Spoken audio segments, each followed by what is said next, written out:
still in the hood though. Yeah, right. So I lived over there, and my kids they went to church. Huh? You giving away a lot of subs. For what? What you mean? Yeah. That's not recorded. He rolling though. He rolling, but it's cool. BTS. I'm the editor. I'm God. I'm the king. Y'all know what I want y'all to know. But I fucking know you from. Yeah. You had that fucking new tripod shit with the. Yeah. Potato jet, small red tripod. Yeah. Yo, what's going on? It's Dexx B's, and you're now locked in with full creative control. I have with me, co-hosting with me today in the studio, the photographer, the filmmaker, the founder and CEO of Hourvoyses Darius Riley. Good, y'all. How we feeling today, brother? Man, I'm feeling excellent. Glad to be out here, you know what I'm saying? It's a cool drive, you know what I'm saying? Got to listen to my podcast. Be chilling. There you go, man. What podcast you locked in on right now? Man, Earn Your Leisure. Okay. Every Monday, Wednesday, Thursday. Good. Man, you locked in like that. I see that. Okay, Absolutely. That's good. Appreciate you for coming out, joining us here on the chairs, and coming to have an open dialogue and talk about being a creative in the Bay Area, bro. Hey, I'm glad to be here. Thanks for the invitation. Appreciate it, man. Well, here on Full Creative Control, we like to do a little icebreaker. You know, not just getting straight into questions or into, topics or anything like that. We kind of have like a little fun game of pulling the question out of the hat, Okay. And with this, you pull the question that I got to answer, and then vice versa. Okay. All right. I don't know the questions in here. I keep saying that, and it sounds like I do know, but I just got to put that disclaimer. I don't know what's in here. ChatGPT helped me out with this. Okay. So they brought some questions. I cut them up. I printed them out, cut them up, and dropped them in the hat. We're going to see what we get. We're going to see what we pull. So I'm going to give it a nice little shake, because with my track record, people be pulling the same question about the same topic that I got to talk about. Okay. So hopefully you different. Let's switch it up. I know I'm different. There we go. Say that. Yeah, ask my mom. There you go. Ask moms. All right. What is one thing you think people talk about you when you're not around? Did that question make sense when I said it like that? You can say it. I get what you're saying, but you can say it again. Right, what is one thing you think people talk or discuss about you when you're not around? What you be talking about? But I'm gonna keep it positive. I think people do speak on my creative aspect or my drive of being a creative.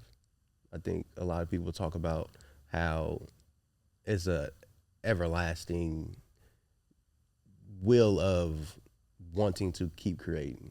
So I think people, when I'm not in the room, I would like for people to do this, but I also think people partake in this. They speak my name in rooms when it comes to being an overall creative. So I think so. I like that question. That wasn't as deep, and it wasn't all of my business. Thank you for doing that. So we gonna pass you the hat. No, it's your turn. It's your turn. Yeah. But I want to be in your business. What do you think people say about you? Not behind your back, but when you're not in the room. I'm not in the room. Yeah. I like to think that people, like, say I was in a room around a bunch of people and I was to walk out, I would hope that people would say, man, that dude was like very positive. Or I like how he was organic with me. Like, he was real. He wasn't awkward. He might have been a little bit awkward. But You know what I'm saying? But overall, like, positive energy. And I want to do business with that guy. Come on. That's what I hope. That's what I think people are saying. There we go. People are saying. All right. Yeah. What about negative? Negatively, Because that happens. I don't even know. Well, all right. Negatively, man, why he shooting with a Sony? Or why he using third-party lenses? Hey, I don't know. why he start off with a Nikon? Yeah, haters. Something like that. Yeah. All right, that's cool. I Absol said I ain't even got too many haters. All my people knew I was gonna make it. That's how I feel. There we go, and that's good. So. And a lot of people feel like the statement of, "Oh, if you ain't got no haters, you ain't doing it right." That's not true. Like, I also come from a huge support system where everybody felt like you gonna do it. We see it in you, and there's no hate going around. So don't stick with that. If you got haters, that good. That means you doing something right still. So we tested that. All right, I'm gonna have you hold this hat. It's good. Give it a good shake. This hat kind of clean though. Oh man, beyond dead stock, man. Oh, okay, for sure. All right. Locked in. Oh, you gotta pick the. You gotta pick the question. I gotta pick the question. All right, let's do this.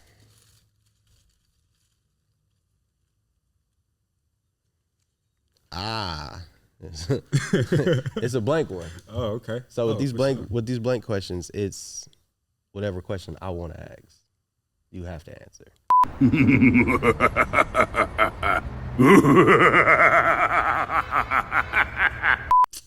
Bruh. What is that? All right, go ahead. Go ahead. So we gonna rock like this. I'm cool with that. I'm cool with that. What you got? Us as creators, we have gifts. Or just talented individuals. Whatever you good at, I call it a gift. If you didn't have the gift you were blessed with, what talents would you choose? It can't be photography, it can't be filmmaking. What would you pick? Whew. Hey, I think we are gifted in a lot more ways, and I think people are starting to realize that. Yeah. Yes, we are creators. We do photography, and that's one of our gifts. But it's some stuff that some sleeper stuff that I just don't put out there. But if there was a gift that like I would ask for, I guess is that the question, or one that I have that I want to use, or it can be either or. Blend it together if you can. If there was a gift that I know I have that I think is underutilized, it would be going back to what you was talking about, low key. I'm an undercover rapper too. All right, come on. You know what I'm saying? Our voices are literally a quadruple entendre, spelled wrong on purpose. Come on, bro. You know what I'm saying? So, yeah, we don't keep that in the raps. It's gonna be right. Now, you see what I did there? What y'all don't know, we coming out with a mixtape dropping soon. You feel me? Yeah. All right, rapper. I mean, we're not gonna dig too deep in that. That's cool. But I do want to walk into. That was a good session. I like that. It wasn't too much in the business, but people walking away with something that they didn't know about us for sure. But I do want to talk about. I want to get straight into it. Just like your upbringing. Was photography and film, or even just the arts, always something that was embedded in you, or is it something that kind of fell into your lap one day? Like walk me through that. Most definitely. Well, I vividly remember the first time I ever held a camera. Okay. I was 3 years old, living in Las Vegas. We didn't have no furniture in the apartment. We had a TV and a couch. Okay. And I remember it's two things. My mom blowing up this yellow balloon.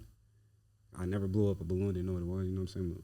Little kid, and letting it go, and then making that little fart sound and going all around the crib, and I'm laughing. That's just hilarious to a 3-year-old. And then I remember her having a black Polaroid, like the classic old school black Polaroid, like a 1-step. Okay.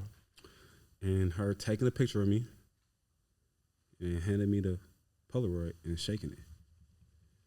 That was like my very first. That started it. I didn't know it was art, but I knew that was kind of cool. Yeah. I didn't know how that would stick with me. I would say in regards to the arts, my mom's always been creative in some aspect in regards to like creative, whether it be solution oriented, she's a single mother, hustling, like getting to it. So she's very industrious. So I think I've always had creativity and hustlers around me, like my whole life, both sides of the family.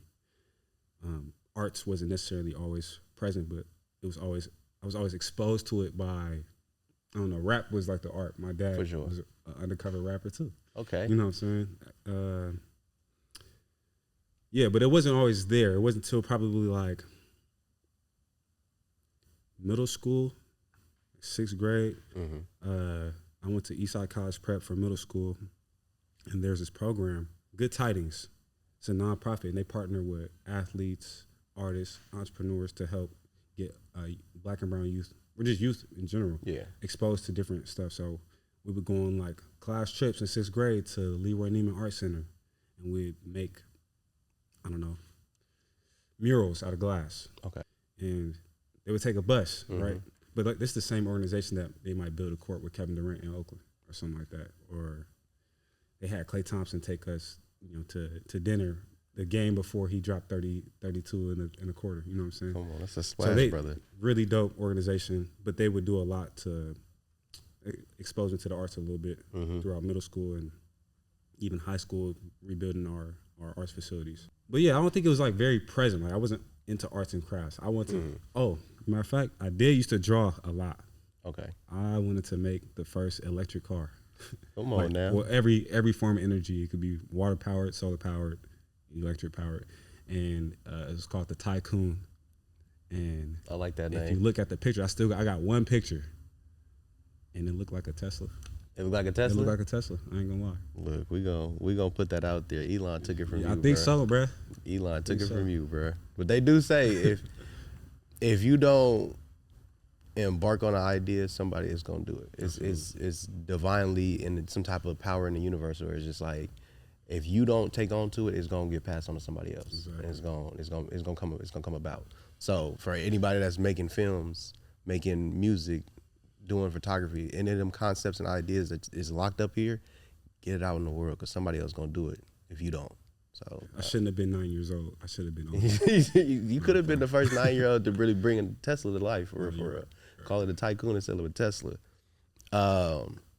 So your mom had a huge influence on your creativity. If I'm following. Yeah, for my the mom most and my part. dad, but definitely Okay. different ways. Okay, Sure. got you. So the first time you really picked up a camera and was just like, I'm a photographer. When was this? Like really owning the name, owning the title of photographer. Yeah. I would say 2016, my first professional shoot in Oakland, downtown Oakland. You know, where that iron building there where they got all those statues at. Yeah. People be skateboarding at. It was Broadway, I think. Yeah, Broadway and Telegraph where they intersect. That was right there. Started Okay. my first professional shoot. So I'm gonna stop you For sure. because that's professionally, but I like to feel like we become artists before our first paid job. Yeah. So I wanna get to before we get professional, and it's like we got a check coming from this. So before that, when is you called, like you picked up that camera, and you not necessarily say I'm a photographer, but that itch was in it, like I Yeah. need to go create. I got you. I'm gonna say, going back to that point though, I say that's when I called myself a photographer. Yep. Because that's the first time I did it professionally. It was like, oh, I could do this. Okay. Bet. Yeah. I didn't actually get paid with money. All right. So Exposure. it was exposure All right. and some gifts from like Colombia and West Africa and stuff like that. All right, like that. bet. So I still got Okay. it. All right. But I would say before that, the ultrasound. Okay. I took my own selfie. You know what I'm saying? No, I'm playing. That boy started early. Yeah, whenever people ask me when I started, like I started in the ultrasound. But for real, in the dorms in middle school. So I work at a high school called East College Prep. It's also where I graduated from. Nice. Full circle. Full circle. But when I was there, I had a mentor named Darren, and we would always go on these trips outdoors. Mind you, I moved into the dorms when I was 12 years old. All The right. youngest in the building, you know what I'm saying?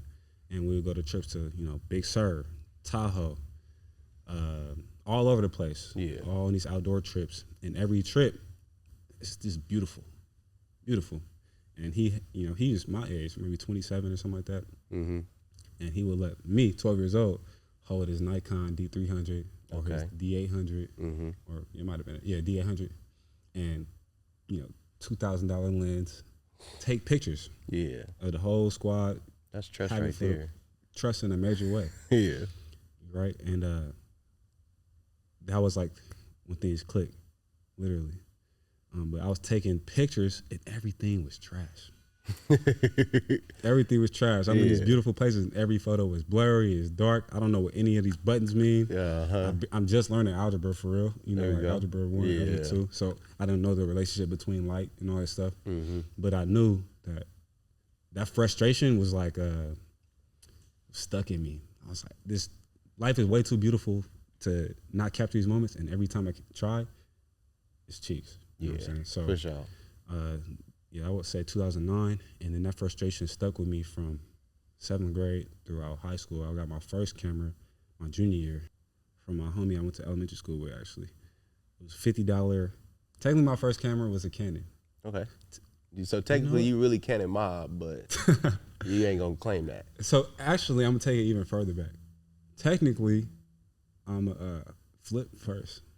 You remember the flip cameras? I had the little handheld flip that flip out with the. No. Oh no, it's like a little box.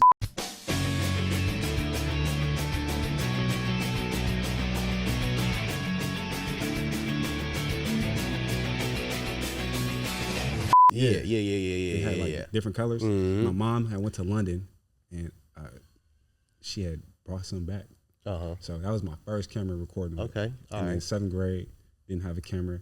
Junior year of high school, I bought the Canon EPA 1000, something like that. I don't know what that is. It's a little point and shoot. Okay. You know, tiny, and I cracked screen. I took that thing everywhere. There you go. Basketball practice, it's right there on the bleachers, right? If we working out in the gym, the camera's in my pocket.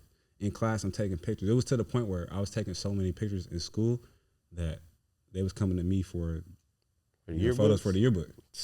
Come and on. I'm not even in the yearbook. I'm over here hooping. You know what I'm saying? Or if we ever go on a Boy Scout trip, I'm taking my camera. No matter what, I always had that. And then that frustration kind of lasted up until, I'll say, my freshman year of college. I went to college in Maine, which is the whitest state in the country. Okay. So it was a big culture shock coming from the Bay out there. But this guy who was a senior, he needed help with his honors project. My boy Kre8tive. Shout out to Kre8tive. He's also the plug for that first professional photo shoot I did. Okay. But we went on a trip to the 20th anniversary of the Million Man March in October 2015. And up until that point, I was really fascinated with like taking photos of beautiful things, you know, nature, flowers, learning composition, exposure, and all that stuff. But it was when we went to that 20th anniversary of the Million Man March. The whole job was to interview as many black people as possible, or as many people as possible. There's a million black people out there. Yeah. And I had a couple questions on my iPod Touch, and we rented cameras from the school and just walked around DC for like 3 days interviewing people. Man, how was that experience? I want you to finish your story, but I'm curious on how that experience of like, because that's part of history, bro. Most definitely. So like being in that moment around that many black people, like I've spent time in Atlanta, I done spent time in several places in the South, and I know the feeling I get when I'm just around black people. Yeah. But what was that feeling being there in DC for those 3 days at a Million Man March? Yeah, bro. You gotta think I had culture shock like 2-3 times within like 2 months of it. For sure. All that stuff. So going to Maine, and Maine is about 1 million people. 98% of that is white. There's a bubble on my campus that was not white. You know what I'm saying? For sure. Then October 2015, going to the 20th anniversary of the Million Man March, another culture shock. Just beautiful black people. They got, you know, the bean pies, you know, every corner, everybody outside. Everybody is just love in the air, man. I remember being out there and people could hear my voice like I wasn't from there. And then being on the corner and being like, hey, little bro, where you from? I'm like, I'm from the Bay. He's like, oh, we from the town. They's from Oakland. Okay. You know, I'm meeting people on this side of the country from where I'm from, but we all here with the same mission, all try to tap in with each other. Yeah. It was beautiful, man. Definitely a catalyst. Okay. It was probably the ultimate catalyst because it was on that trip that I realized like a camera was less of an eye, you know, to see beauty and more of an ear. Go a little bit deeper than that, because that's poetic. So a lot of people, we even taught in school, for the ones that went to school, that you treat the camera and the lens as such as an eye. There's actually a book that I study. It's called Blink of an Eye. But I've never really, I resonated with what you just said, but I've never heard it in that aspect. So that's why I kind of want you to break that down. Yeah. What you mean by that? For sure. Yeah, I think when I was out there, like I said, my whole job was to interview people. I'd never done nothing like that before. So instead of pressing capture, I was pressing record on the camera and asking questions. This is, it's a lot of people to talk to. Yeah.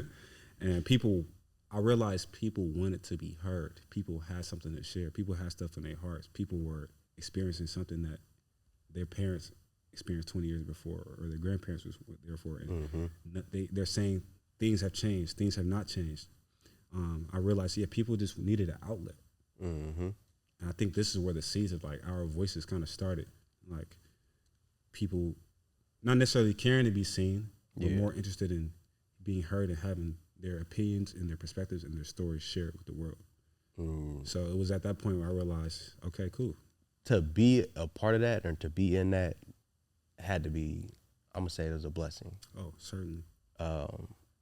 Although there's a lot of people there, there's a lot of people that wasn't there to experience that. So for you to actually be in that moment of history like that, that's big. Yeah. Thank you for sharing that.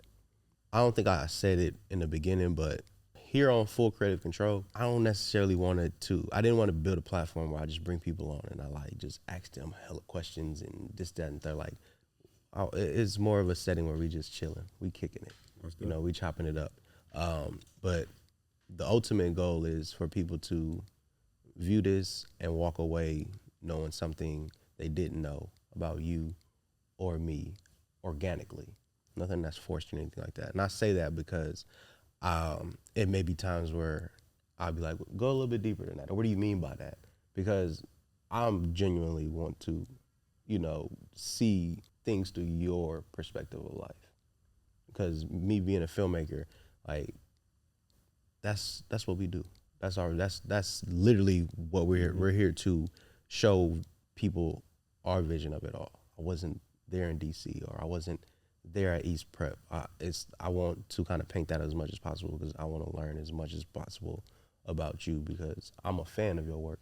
Thank you. 1,000,000%. And I do want to talk about you growing up in East Palo Alto and the things you are doing for your community. Looking at your work on Instagram speaks 1,000 words, but even 1,000 words isn't enough of what you absolutely put into highlighting your neighborhood. So I'm gonna ask a question that's probably obvious as hell, but what made you want to roll around East Palo Alto and capture everyday life in East Palo Alto? Man, it's the turf.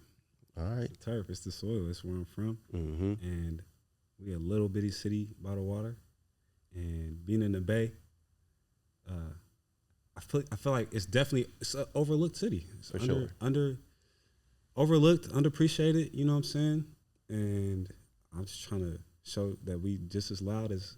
Come on. We tapped in, like, we doing numbers. We doing numbers down there. And it's only 30,000 people, 2.2 square miles. It's a tiny city, but we got a big heart, bro. Yeah. You know what I'm saying? Like, I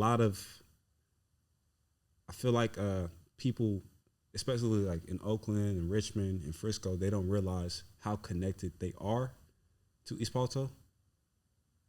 Yeah, simple as that. They don't know because they don't know enough about it. For right? sure. I remember talking to this OG. I had a studio, 23rd and Telegraph, and an artist's grandfather was in there, and he's probably 80 something, but he worked with the Black Panthers back in the day. Mm-hmm. And I remember him telling me, like, it was either Huey or Medgar Evers. I'm trying to think. No, Medgar Evers from Chicago. Or is he from out here? I think it was Huey. Mm-hmm. But the police was on him. Mm-hmm. And he got him out of Oakland, drove him to East Palo Alto. You know what I'm saying? Mm-hmm. Had him tucked off out there. And we had the Nairobi Village movement. You know what I'm saying? So I think there's a lot of parallels. Like, my family came through Frisco on my dad's side to East Palo Alto. For sure. My mom's side came from Oakland, from Chicago, through there to East Palo Alto. Mm-hmm. And I had cousins from Oakland. I got cousins in the city. Yeah. We just don't forget. You know what I'm saying? For sure. Y'all family down here too. Look. I don't even know if I answered your question, but yeah, I'm just trying to put us on the map like anybody else in the Bay. I mean, ultimately, your body language, your facial expression answer my question more so than your words. Like you sat up, like the joy of you talking about East Palo Alto explained why you are shedding an image, a light to East Palo Alto. So absolutely, you answered that question. Because East Palo Alto was either overshadowed for being the highest murder rate to now it's kind of, I'm not gonna say it is this, but when people talk about East Palo Alto or Menlo Park, it's Meta, it's Facebook, it's tech. So it's like that's a cloud that's overshadowing it now. Certainly. But it's a lot more going on in East Palo Alto than just this tech wave. Granted, it's a lot of that going on, gentrification, which is everywhere. It's in San Francisco, it's in Oakland, it's it's everywhere in the Bay Area. But in East Palo Alto, there's a community that even you highlight that still got that core structure there. Like it ain't too many people it's people that left, but it's still people that it's grandparents and aunties, and it's still a generation there. Can you speak to that, to like just kind of either give it a praise or give it, educate some of us? Most definitely. Well, I want to say East Palo Alto is so precious just because those elders that you mentioned, the OGs, the aunties, the grandparents that are in East Palo Alto, a lot of them are responsible for literally making East Palo Alto a city. I don't mean putting on and representing like I do with a camera. No, I mean, I know the people who made unincorporated East Palo Alto into a city in 1983. And I'm talking to them. I'm working with them directly. Okay. You know what I'm saying? There you go. It's a different sense of pride if you make a place that was overlooked and was considered a dump, was still by the water, and you don't have no infrastructure, and you make that, and yeah, you're dealing with violence and there's no school. You make that place a city and a place worth representing for people. That's a whole nother level of stake. And that core, that's the core, right? Like, yes, it was a murder capital in 1992, but in addition to that, I know the people that were out on the streets, the OGs that was out on the streets trying to stop the murders directly. Straight up. If they saw something about it wasn't like an outsider came in and made East Palo Alto safer. It was the people that were there, the OGs, that made it safer, that fought for the city to be where it is today. Come on, man. And they're still here. They're still here. Miss Sharifa, she used to be the mayor of East Palo Alto. Larry Moody used to be the mayor of East Palo Alto. Bob Hoover, you know what I'm saying? Like all these OGs, and I'm lucky to work with them directly, but like they are responsible for making it the community that it is. You know what I'm saying? That's beautiful, bro. Cause like hearing that, me being outside looking in, cause I'm not from East Palo Alto, but you'd think that the ignorant mind would be like, okay, the crime and all that quiet down because it's gentrified now. But that's simply not the case. So I'm glad that you covered that and you kind of cleared that up, because there's ignorant thoughts. It was like, oh, they quiet, they're not doing, and not saying that the crime and the murder rate has to be what identifies a city and stuff. Yeah. Not at all. But it's good to know that the community of East Palo Alto is the reason why East Palo Alto is moving the way it is now. Sure. And that's powerful. And I think a lot of people identify, it's in Oakland too. Absolutely. Throughout the Bay Area. Yeah, we identify with trauma because we make it through trauma. For sure. You feel me? We thrive. Unfortunately, we thrive amongst trauma. Right? And a lot of people are thriving amongst trauma in East Palo Alto. And in Oakland for sure. You know what I'm saying? Like, so there's a sense of pride in surviving. Yep. And making it out. You know what I'm saying? So I understand that perspective.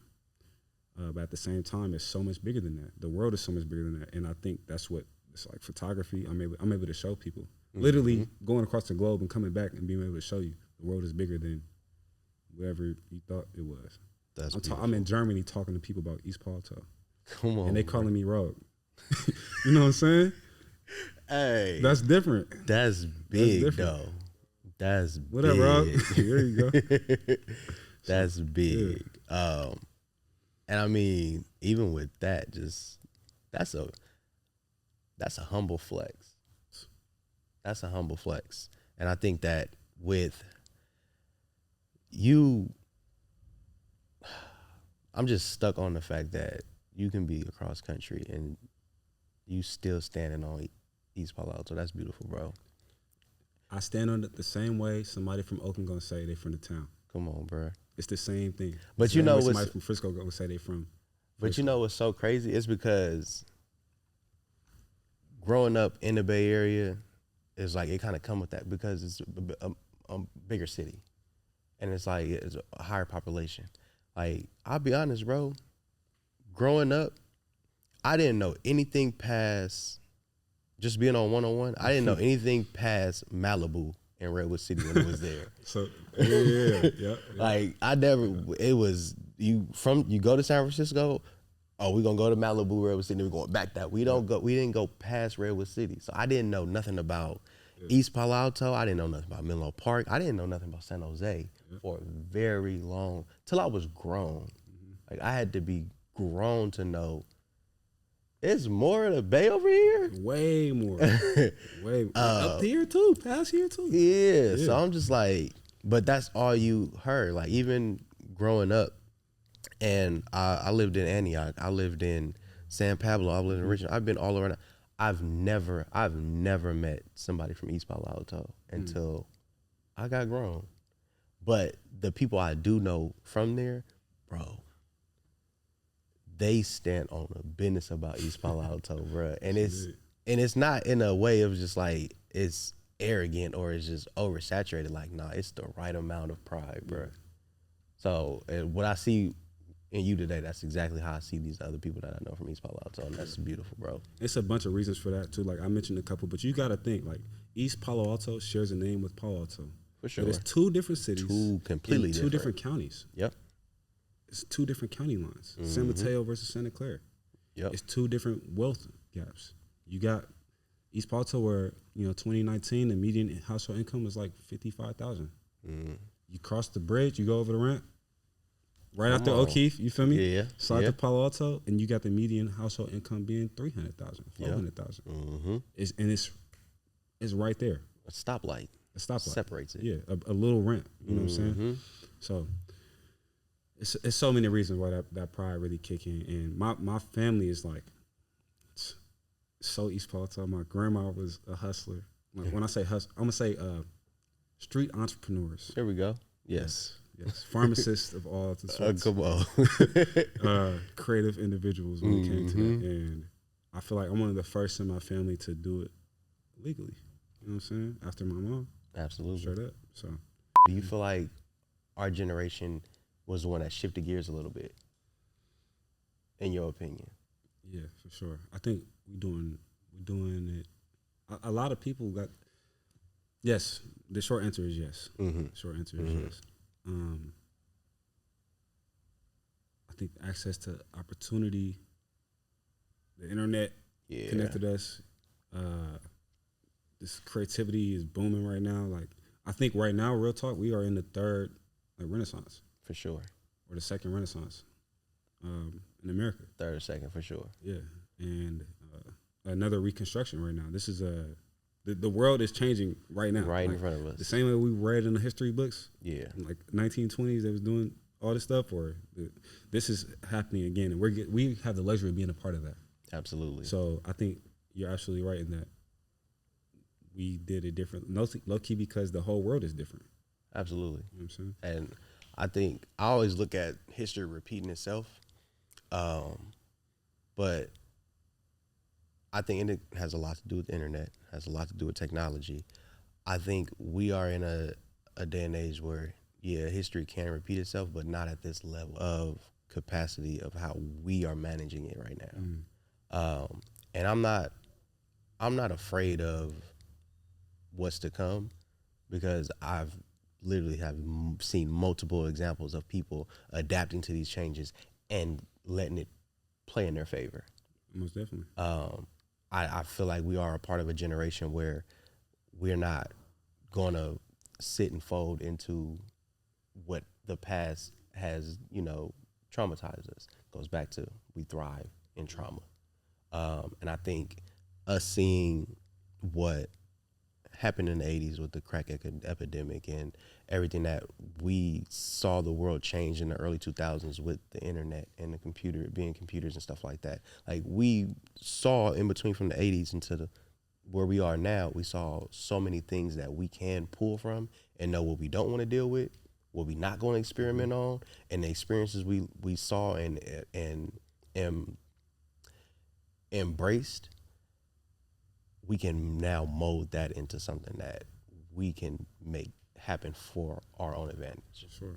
And I think creativity or being a creator is at the forefront of that all, because what you were saying, we have that talent, that gift, that ability to show that, display that, and give people a different perspective of what life is really about. I think going off that, we probably the most spoiled generation in that we got the best of the social element as kids, right? We were the last generations to be outside. For real. And the first to touch computers at the same time. Versus like, I work with students, right? Like they're learning how to socialize online first. Or like my students that were in the pandemic, they're learning through the internet. They're getting most of their influence from people they've never met, but they're in their pocket. You know what I'm saying? Yep. That's a different approach than what we might have had. You know what I'm saying? So I think we're fortunate to have that mix. Absolutely. And, that's going to be more valuable. The type of work that we're doing as creators, where we're getting, at least, you know, what I'm doing, like trying to get face to face and document people, that's going to become more valuable because people are going to be less prone to interacting with each other. So like, to some extent, I'm not necessarily worried about AI. I'll use it, you know what I'm saying? But I don't worry about it taking over or destroying what I'm doing, because unless they find a way to be more human in that, creating a genuine human connection. Yeah. There's no replacement for it. I'm not worried about AI either. That's the biggest talk. I'm excited for it. To some extent, yeah. Like that's a big topic in the industry right now. Where it's just like, oh, AI can, you know, cut jobs away and this and that. And it's like, AI is just like everything else in the world. You have to, like what I just said, you have to adapt to it. So at the end of the day, it's like, one of my boys has sent me this like AI generated like iRobot holding the camera and actually doing interviews. I saw it. And it's like, this was gonna happen. Like our jobs is gonna be gone. And it's like, nah, bro, you're looking at it wrong. Because at the end of the day, if that was to take place, now you got to step up and train yourself how to operate that AI. Now you're getting paid to be an operator. I don't know about you, but anybody that is getting the title of an operator is getting paid. Your camera op, your boom op, whatever, you getting money to do this. Yeah. Press buttons. So if it comes to that, don't let AI take your job. You don't have to. There's nothing to be scared of. Adapt to it. Yeah. Own it. How do you use AI in your work right now? I don't think I use it enough.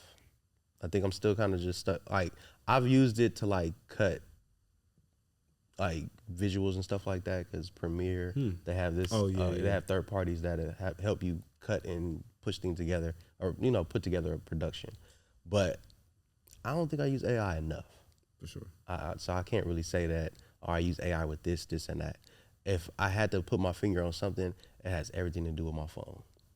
I'm talking to, I ain't gonna say the name because she gonna pop up and be, but I asking ChatGPT something all day long, or that's the most I'm using AI. Outside of that, I'm pretty much still doing everything on my own. But I'm excited to see what else is there to offer. Like, we in San Francisco Bay Area, tech is here. So every job we get on, we seeing what AI is being incorporated there. So I know what's out there already, and I also hear the conversations of what is to come. So it's just kind of like, bring it. Let's see how can I use that in my everyday tool to make my job a little bit easier. But what I'm not gonna do is, I'm not giving AI no bank information. I'm not giving AI no social security numbers. I'm not doing any of that. But outside of that, come on, let's run it. So yeah, I don't think AI is something to be frowned upon or be scared about. For sure. Embrace it. I do want to talk about a bit more about publications, because you didn't been on billboards, or you've worked on billboards. Yeah. You've been in multiple magazines. How is that? Like, you probably gonna give me a super humble answer, but pop your shit, bro. Like, let's really talk about it. All right. Well, first I want to say when I was in college, I started a fashion magazine. What was the name of it? It's called Avant Garb. Me and a friend started it, and I had just got back from being sick. I missed a school year. I was sick for a little bit. Half my face was paralyzed. I took a class at San Jose State, digital media course. Shout out to Ricardo Cortez, the plug. And I got all these hard skills learning how to make, magazines, do InDesign. And I wanted to share those skills in college. So my first experience with publication is starting one. There we go. I would say, honestly, the big catalyst for me betting on myself and really being like, oh, I could actually make some bread. Because I had it in my, like the hunch in my heart that I could really eat off of photography. But I was working for this ad agency based out of Frisco. And I was just a creative intern. My job was to learn everything, advertising, strategy, media, all this stuff. And they knew I was a photographer, and they wanted to license some of my work for a campaign, for the Vote From Home 2020 campaign. Mind you, it's 2020. My first job out of college is on the computer. You know what I'm saying? And it hurt because I want to be outside taking pictures. But that's when I realized the value that's images, the value, like the financial value, the fiscal value that some of these images had. They licensed like 4 images from me, and I got paid like 5 racks. And these are photos I took 2 years before the pandemic. So sitting on the hard drive. Yeah. So don't get rid of nothing on your hard drives. Don't get rid of your raw files, and don't give up your raw files without getting some bread first. Come on now. That's game right there. That's game.